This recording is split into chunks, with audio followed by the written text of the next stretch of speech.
I'm Tony Ollivier. I'm, I think, the only Canadian on this call today. I'm in Vancouver, Canada. I've lived in Canada all my life. But in different jobs that I've worked in the software industry for a number of years.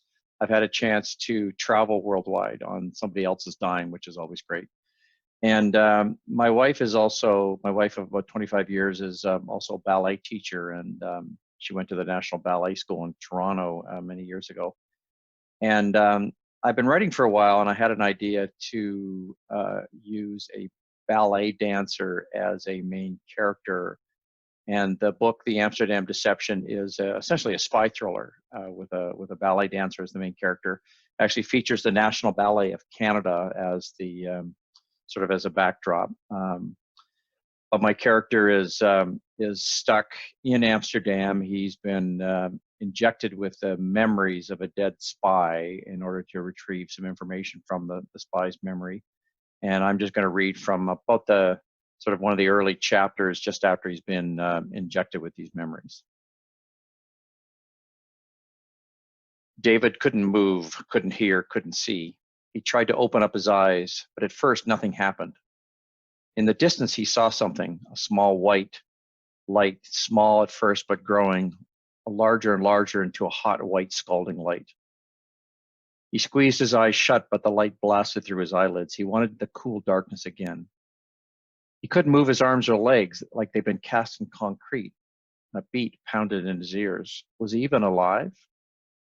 Disinfectant and the metallic odor of spilled blood assaulted his nose. He pushed, this time feeling the thin edge of something holding him into place. Where was he? Why couldn't he move? He tried to grab at anything in his head, but he couldn't even remember his own name.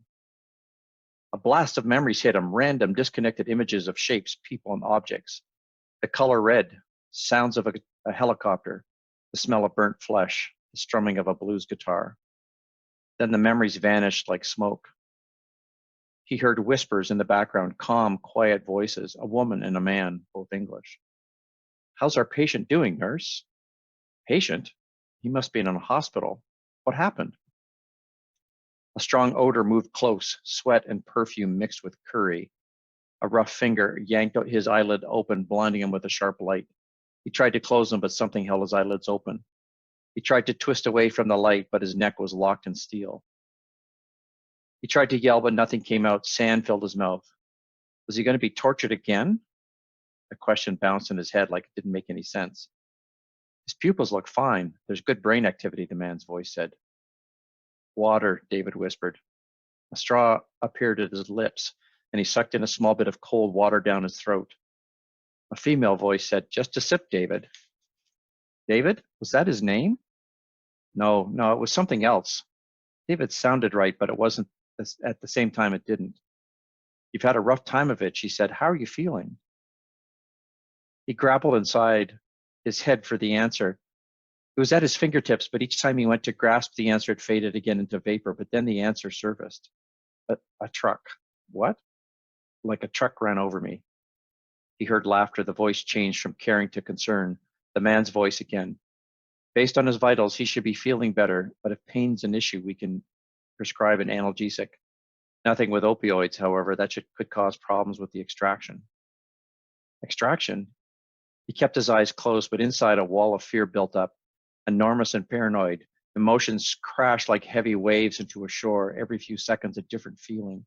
Sadness, happiness, fear, guilt, and rage cycled back and forth, different sensations. Hundreds of needles poking at his feet and stopping. A fever washing over his body from head to toe and disappeared. What did he know? Two people in the room plus him, male and female. The male was in a dominant position, a doctor perhaps. David, do you remember what happened to you? The man asked.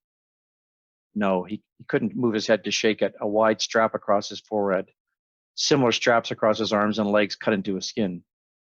Please relax. We've restrained you for your protection. Struggling won't help you recover. He unclenched his hands and relaxed his legs, even though through the fear grabbed him tight. Illness? He didn't remember being sick.